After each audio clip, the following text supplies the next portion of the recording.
በዚህ አጋጣሚ ስደት ዓለም ላይ ብዙ አመት ቆይታ እንደዚህ ቆንጆ እንጀራ የምትጋግር ሴት ያገባ ወንድ እናቱም ያገቀዋለች። ምክንያቱም ስደት ላይ ባለ ነገር እንደዚህ የአገሯን ባህር ምግብ የምትሰራ ሴት፣ ጠንካራ ሴት፣ በጉልበቷ ለፍታ ጥራ ግራ በራሷ የቆመች ሴት በቃ ለእኔ ሴት ጀግና ናት ማለት ነው። አያችሁት እንጀራው እንዴት እንደሚያምር። ሰላም እንዴት ናችሁ ውድ ሀገሬ ልጆች፣ በያላችሁበት ሰላማችሁ ይብዛልኝ። ሙሉ አለም ነኝ። ዛሬ ደግሞ በሌላ ቪዲዮ በሌላ ርዕስ መጥቻለሁ።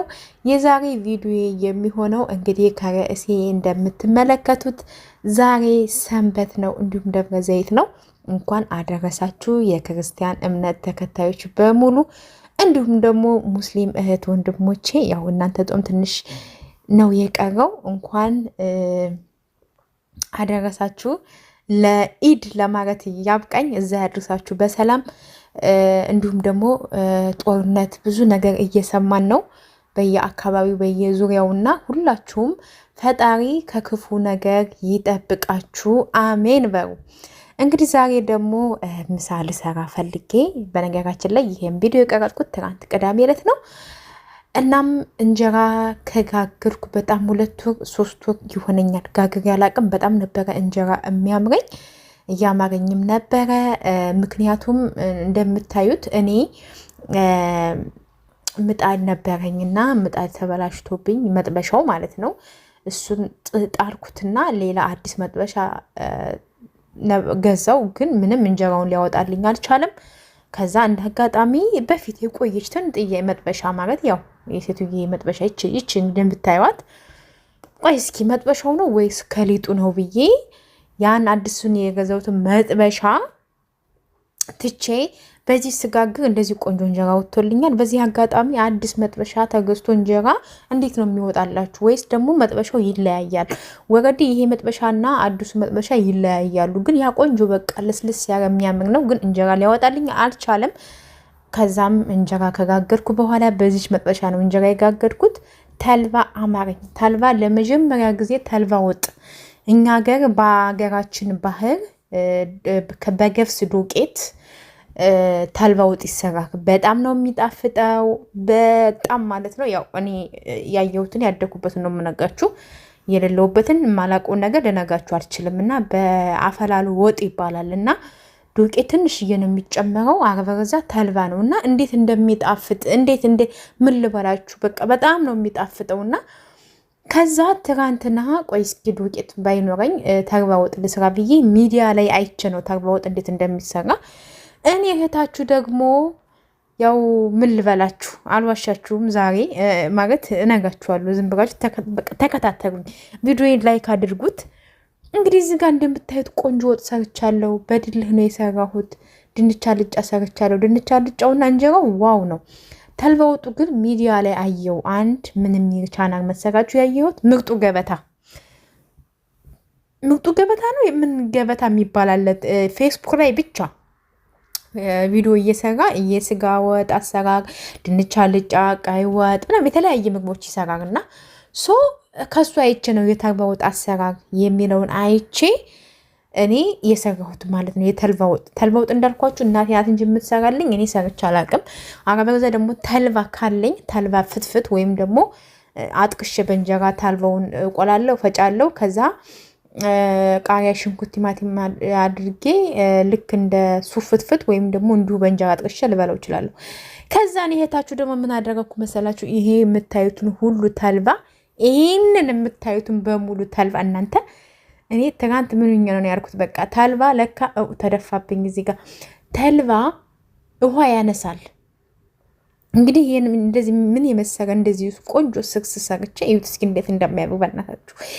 እኔ እንዴት እንደተናደድኩኝ። ከዛ በኋላ ሰው ማለት የኔ አሰራር ነው። በእርግጥ ግን እንደዚህ ትንጥዬ በመጨመር የነበረብኝ እኔ ሁሉንም ጨመርኩት። ከዛ ከጨመርኩት በኋላ እንዴ ተልባ እኮ ውሃ ያነሳል፣ እንዴት የሁሉ ተልባ ጨመርኩት ብዬ ራሴን በጣም ገመትኩት ማለት እዩት፣ እንዳለ ከተትኩት ማለት ነው በፈጣሪ። ከዛ እናቴ እየወፈረ ከዛ ውሃ ስጨምር ምን ስር ድስቱ ሞልቶ ሄደ። በቃ ድስቱ ሞላ። ምን ልበላችሁ። ከዛ በኋላ በነገራችን ላይ እንጀራውም ትኩስ ወጡም ትኩስ ስለሆነ እራቴን አልበላሁኝም። በጊዜ በልቼ ነበርና አልበላሁም። ግን ወዲያው ስትቀምሰው ይጣፍጣል። ግን ምንድን ነው እዚህ ጋር ተልባ ነው እያለኝ ያለው ስቀምሰው። ግን እኔ ግማሹን ተልባ ጨምሬ ከዛ ካያችሁት ቆንጆ ከመሰረ ቁሌት ላይ ቢያንስ 3 ማንኪያ ታርባ ባደርግበት የታርባ ቴስት የታርባ ጣዕም በብዛት አይኖረውም። ታውቃላችሁ። እኔማ ድጋሚ ሰርቼ እሰራዋለሁ። ይሄን የጣርሹ እንዳትሉኝ እነግራችኋለሁኝ። ከዛ እኔ እህታችሁ እዚህ ጋር አልጫዬንም እኔንም ሰራራሁኝና አወጣሁኝ። ወረድን የመጀመሪያ ነበር እንጀራ የጋገርኩት። ለምን እንጀራ ሳልጋግር ቅድሚያ ወጥ ከሰራው ብዙ እንጀራ ቢሰራ የሚለኝ መጀመሪያ እንጀራ ጋግር ከዛ ወጤን እየሰራው ነው። እዚህ ጋር ድንች አልጫ ደግሞ ልሰራ ብዬ እርድ አልነበረኝም። ግን የሆነ እርድ የሚመስል ቅመም አለ፣ የነሱ ቅመም፣ እሱን ጨመርኩበት። በጣም ነው የሚጣፍጠው ድንች አልጫው። ግን እኔ ተልባው ይጣፍጣል፣ ምክንያቱም ከዚህ በፊት ሰርቼው ስለማላቅ ይጣፍጠኛል አይጣፍጠኝም የሚለውን ፈርቼ ምስር ወጥ ልሰራ ነበር ሄድኩትና እዛ ሱቅ ሲሄድ ምስር የለም አሉኝና ተመልሼ የመጣው። በእርግጥ ድፍን ምስር ነበረኝ፣ እሱ መስራት ይችል ነበር። ሽሮ የለኝም፣ ሽሮ ከበለው ቆይቻለሁ። ከዛ ያው እንዳልኳችሁ እኔ እህታችሁ ድንች አልጫዬን በዚህ መልኩ ሰራሁት። ወጡም ውሃ ሲጨምር ሲንተከተክ ይሄንን መሰረ። እንግዲህ የቡላ ገንፎ ነው የሆነው፣ የቡላ ገንፎ ማለት ነው። ከዛ እንደገና አወጣሁት ማታ ስቀምሰው በዚህ ይሄንን በመሰረ እንጀራ ማታ ቀመስኩላችሁ። ምክንያቱም እኔ ለዛሬ ነው የሰራሁት። በነገራችን ላይ ስቀምሰው ትኩሱን ይጣፍጣል፣ ታለንትኑ ወጡ ማለት ነው። እንጀራው ቆንጆ ስለሆነ እንጀራው ቆንጆ ከሆነ በምንም ወጥ ይበላል። በነገራችን ላይ ማርያምን ነው የምላችሁ። እንጀራው ቆንጆ ካልሆነ ጥሩ ወጥ እንኳን ብትሰሩ የወጡን ጣዕም ይዞባችሁ ይሄዳል። እና እንደዚህ ሆነ ማለት ነው። እዚህ ጋር ይሁት ምን እንደመሰረ። ከዛ እኔ እህታችሁ ቀምስ አደረኩላችሁ ታልባውን። ማታ ትንሽዬ ቴስት አለው ይጣፍጣል ምናምን ነገር። ከዛ ጠዋት ቁርሴን ልበላ ዛሬ ቡናን አቀራርቤ ምናምን እኔ እህታችሁ ልበላ ስር በቃ ጭራሽ ምንም አይጣፍጥም። በቃ ምን ልበላችሁ የሆነ ጣዕም ቴስት የሚባል ነገር የለውም ማለት ነው። አንደኛ ታልባውን አበዛሁት፣ ሁለተኛ ደግሞ እንዳልኳችሁ ታልባውን በደንብ አፈጮት መሰለኝ። ግን እደግመዋለሁ እና ታልባው ለካ ወደው ነው እንጂ የሚበላው አድሮ ሲበላ ቡላ ነው የሆነ የቡላ ገንፎ። በቃ ምን ልበላችሁ ያው ትንሽ ቁርሴን ቀመስ አድርጌ በላሁለትና ያው እንግዲህ ያው ታልባውን ደፋሁት። ምክንያቱም ምንም ልበላው አልቻልኩኝም ማለት ነው። አልጫው ግን በጣም ይጣፍጥ ነበረ እና ምን ለማለት ፈልጌ ነው። በነገራችን እኔ የሆነ ነገር ካየው መሞከር በጣም ደስ ይለኛል። በተለይ ሙያ ነክ ነገሮች፣ ምግቦች ነገር ምግብ መስራት በጣም ነው የምወደው። በዚህ አጋጣሚ ምግብ ከድሮ ጀምሮ ምግብ መስራት ምናምን በጣም ነው ደስ የሚለኝ። በጣም ነው የምወደው። ምግብ ሰርቼ ደግሞ ሰዎች ሲበሉልኝ፣ ሰዎች ደስ ብሏቸው ሲበሉ በጣም ነው ደስ የሚለኝና እንግዲህ እኔ እህታችሁ ትናንትና ያንን የመሰለ ቁሌት አቁላልቼ 1 ኪሎ ተልባ ጨመርኩበትና ወይ ተልባ ቴስት የለው ወይ። በነገራችን ላይ ተልባ ወጥ ገጠር አካባቢ ነጭ ታርባ ይፈጫል። በተለይ እናቴ ነጭ ታርባ ትቆራለች።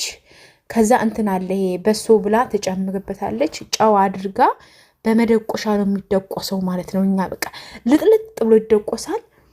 በጣም ነው የሚደቆሰው። ከዛ እናቴ አሽታ ምናምን ስታቀርብልኝ እንዴት እንደሚጣፍጥ ወይኔ እንዴት ከዛ ራሱ ወፍጮ ተልባ በተፈጨበት መፍጫ እንጀራ ታፍተረትርልኛለች። እንጀራውን ዛሬ ታደርግና ታፍተረትረዋለች። ጭብጦ እንደ ጭብጦ እንዴት እንደሚጣፍጥ። ከዛ ደግሞ ማጥቆሪያ ይባላል። ማጥቆሪያ ወጥ ታርባው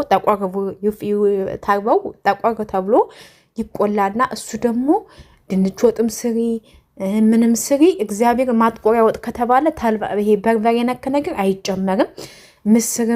ምስር ላይ አይጨመርም። አይዶን ነው ምስር ላይ ሳይሆን ድንች ከሰራሽ ጎመን ላይ እንዲሁ ደግሞ ራሱን ችለሽ ከዱቄት ጋር በተለያየ ታልባ በነገራችን ላይ እኛ ሀገር በብዙ አይነት ይሰራል ታልባ ወጥ። ስጋ ወጥ ራሱ ሲጨመር ታልባ ይጣፍጣል። ጠቆር ተብሎ ነው የሚፈጨው እና ግን ስሙም ራሱ ማጥቆሪያ ወጥ ነው የሚባለው እና ያው ታውቃላችሁ፣ ሰሜን ወሎ አካባቢ ተወልዳችሁ ያደጋችሁ ታውቁታላችሁ ብዬ አስባለሁ።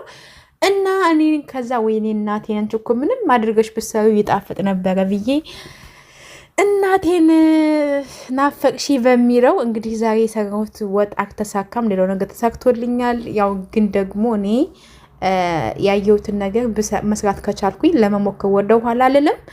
ውዶችዬ እስኪ ታልባ ወጥ የምትሰሩ እናንተ እንድታርጋችሁ ወይስ ታልባ ወጥ ስትሰሩ ታልባ ስንት ማንኪያ እንደምታደርጉ ሹክ በሉኝ።